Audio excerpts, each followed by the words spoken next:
Hello everyone, welcome to Ken studies. आज है 17 जून। Start करते हैं आज के एमसीक्यू क्वेश्चंस। आज का फर्स्ट क्वेश्चन है, what is the name of the current vice chief of army staff who has been appointed as the next chief of army staff. यहाँ पर आपसे पूछा जा रहा है, वर्तमान उप सेना प्रमुख का नाम क्या है जिन्हें अगले सेना प्रमुख के रूप में नियुक्त किया गया है। आपके ऑप्शंस हैं मनोज पांडे, उपेंद्र द्विवेदी, राकेश पाल या फिर नीना गुप्ता। बताना है कि आर्मी के अगले चीफ कौन बनाए जाएंगे जो कि वर्तमान समय में उप सेना प्रमुख के रूप में कार्यरत हैं।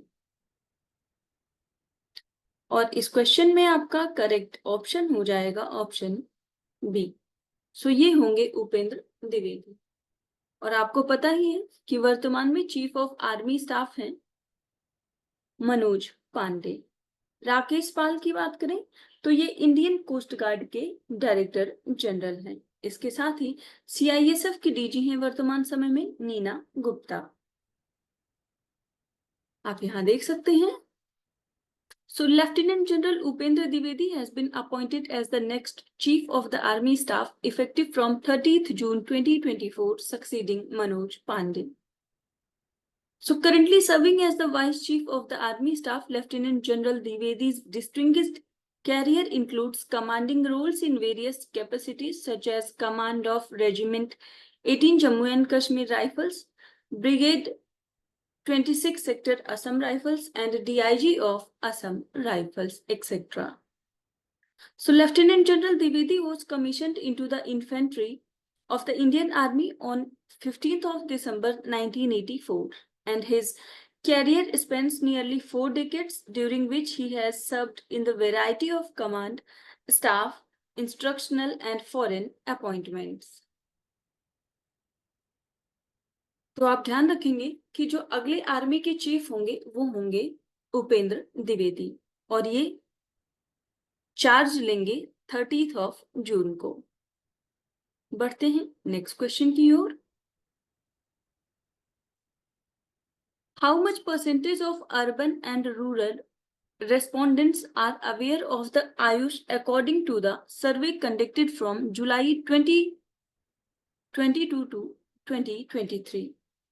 यहां पर आपसे पूछा जा रहा है, जुलाई 2022 से जून 2023 तक किए गए सर्वेक्षण के अनुसार कितने प्रतिशत शहरी और ग्रामीण जो उत्तरदाता हैं वो आयुष के बारे में जानते हैं या उसके जो लाभार्थी हैं वो कितना इससे परिचित हैं। आपके ऑप्शंस हैं 85% rural and 86% in urban, then 90% in rural and 92% in urban, 95% in rural and 96% in urban और 80% rural and 82% urban। और इस क्वेश्चन में आपका करेक्ट ऑप्शन हो जाएगा ऑप्शन बी। सो इससे जो परिचित लोग हैं उनमें 95% ग्रामीण लोग हैं और 96% शहरी लोग हैं। आप यहां देख सकते हैं। The survey was conducted by the National Sample Service Office as part of the 79th round of the National Sample Survey, and information was collected from 1,81,298 households, including 1,04,195 in rural areas and 77,103 in urban areas. And the survey aimed to gather data on awareness and use of Ayush systems of medicines, and the majority of respondents were aware of the Ayush, with 95% awareness in rural areas and 96% in urban areas। बढ़ते हैं next question की ओर। For which consecutive term has Ajit Doval has been appointed as the National Security Advisor? यहाँ पर आपसे पूछा जा रहा है, अजीत डोभाल को लगातार किस कार्यकाल के लिए राष्ट्रीय सुरक्षा सलाहकार के रूप में हाल ही में नियुक्त किया गया है।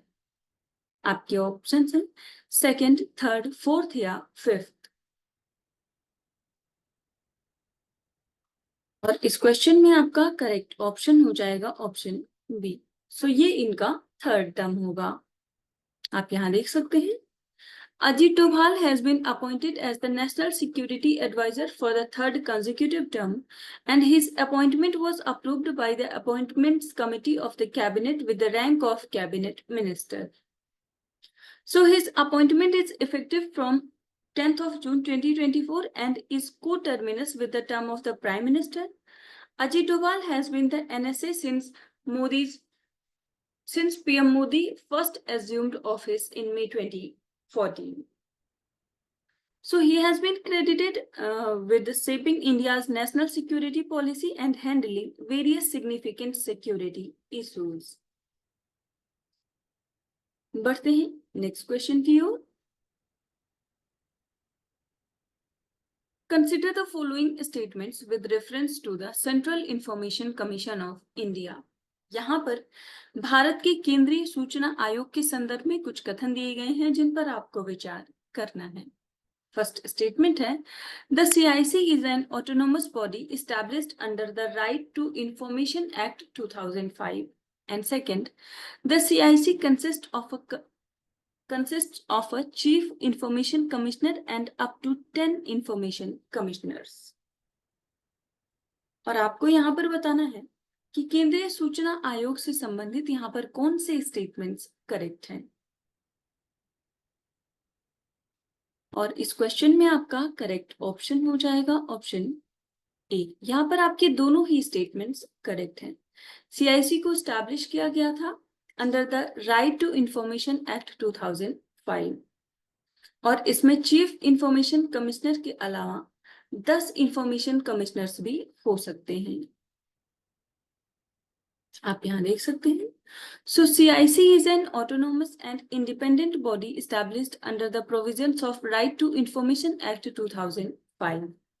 And its primary role is to enforce the RTI Act and adjudicate appeals and complaints regarding the right to information. So CIC comprises a Chief Information Commissioner and up to 10 Information Commissioners as provided under the RTI Act. The Chief Information Commissioner heads the Commission and the Information Commissioners assist in the functioning of Commission by adjudicating cases and ensuring compliance with the RTI Act. इसके साथ ही वर्तमान में अगर CIC के head की बात करें तो हीरालाल समारिया जो है वो इसके चीफ हैं। बढ़ते हैं नेक्स्ट क्वेश्चन की ओर। Which country has topped the 2024 Global Peace Index as the most peaceful country in the world? यहां पर आपसे पूछा जा रहा है 2024 के वैश्विक शांति सूचकांक में कौन सा देश दुनिया के सबसे शांतिपूर्ण देश के रूप में शीर्ष पर रहा है। आपके ऑप्शंस हैं न्यूजीलैंड, आइसलैंड, आयरलैंड या फिर डेनमार्क।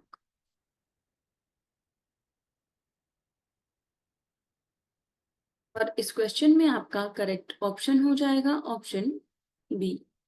सो जो सबसे पीसफुल कंट्री रही है वो है आइसलैंड।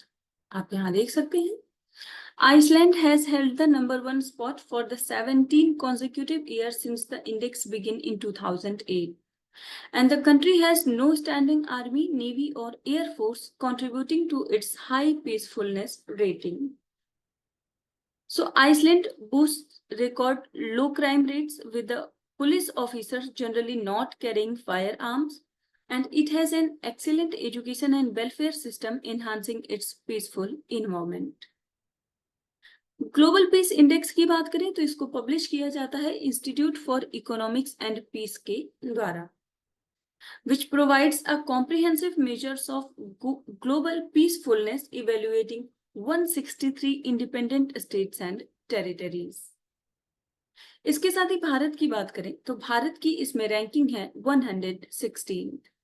आपने देखा कि आइसलैंड जो है वो टॉप प्लेस पर है, सेकेंड प्लेस पर है आयरलैंड, थर्ड पर ऑस्ट्रिया, फोर्थ पर न्यूजीलैंड और फिफ्थ प्लेस पर सिंगापुर है। जो लीस्ट पीसफुल कंट्री है पूरे विश्व में वो है यमन, और सेकेंड लास्ट है सूडान। इसमें टोटल 163 कंट्रीज को शामिल किया जाता है। बढ़ते हैं नेक्स्ट क्वेश्चन की ओर। The G7 agreed to use frozen assets of which country to back a $50 billion loan for Ukraine? यहां पर आपसे पूछा जा रहा है G7 यूक्रेन के लिए $50 बिलियन का ऋण वापस करने के लिए किस देश की जो फ्रोजन असेट्स हैं उनका उपयोग करने के लिए सहमत हुआ है। आपके ऑप्शंस हैं चाइना, रशिया, ईरान या फिर नॉर्थ कोरिया। और इस क्वेश्चन में आपका करेक्ट ऑप्शन हो जाएगा ऑप्शन बी। सो रशिया की जो फ्रोजन एसेट्स हैं उनका प्रयोग किया जाएगा यूक्रेन को लोन देने के लिए। आप यहां देख सकते हैं the G7 summit agreed on a US proposal to back a $50 billion loan for Ukraine using frozen Russian assets as collateral. So the loan will use interest earned on profits from Russia's frozen central bank assets.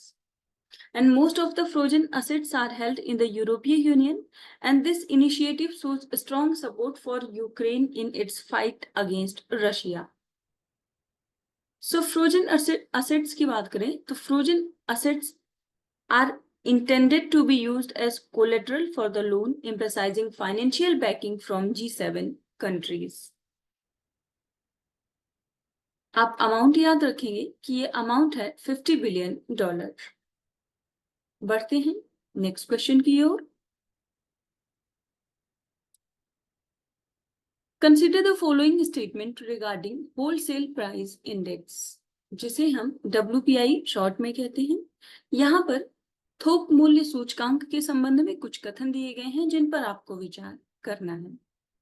First statement है it is collected by NSSO and calculated and published bye CSO, जिसे हम central statistical organisation कहते हैं। And second, WPI measures the changes in the prices of goods sold and traded in the bulk by wholesale businesses to other businesses. और यहाँ पर आपसे correct statement पूछा जा रहा है। आपको बताना है कि होलसेल प्राइस इंडेक्स से संबंधित यहाँ पर कौन से स्टेटमेंट्स करेक्ट हैं। और इस क्वेश्चन में आपका करेक्ट ऑप्शन हो जाएगा ऑप्शन बी। यहां पर केवल सेकेंड स्टेटमेंट आपका करेक्ट है, फर्स्ट इनकरेक्ट है। आप यहां देख सकते हैं so WPI is calculated and published by the office of economic adviser, department of industrial policy and promotion in the ministry of commerce and industry. So WPI की बात करें तो WPI data is published monthly with the index value representing an estimate of the price level for a month as a whole rather than a specific date. So WPI की बात करें तो ये restricted है to only goods, while जब हम CPI की बात करते हैं कंज्यूमर प्राइस इंडेक्स की तो वो गुड्स और सर्विसेज दोनों के लिए होता है। So WPI is calculated by taking a weightage average of the prices of the basket of goods with each item's weight determined by its share of total wholesales. So इस basket की बात करें तो इसको 3 मेजर ग्रुप में बांटा गया है जो कि WPI को कैलकुलेट करने के लिए शामिल किया जाता है। So इनमें प्राइमरी आर्टिकल है, फ्यूल एंड पावर है और मैन्युफैक्चर्ड प्रोडक्ट्स हैं। और इसमें वेटेज सबसे ज्यादा है मैन्युफैक्चर्ड प्रोडक्ट्स का, सेकेंड प्लेस पर प्राइमरी आर्टिकल्स है और सबसे कम जो वेटेज है वो है फ्यूल एंड पावर का। तो ये जो 3 बास्केट के ग्रुप हैं ये आप ध्यान रखेंगे, primary article, fuel and power and manufactured products. So आज के करंट अफेयर सेशन में इतना ही। Thank you for watching. Do like, share and subscribe.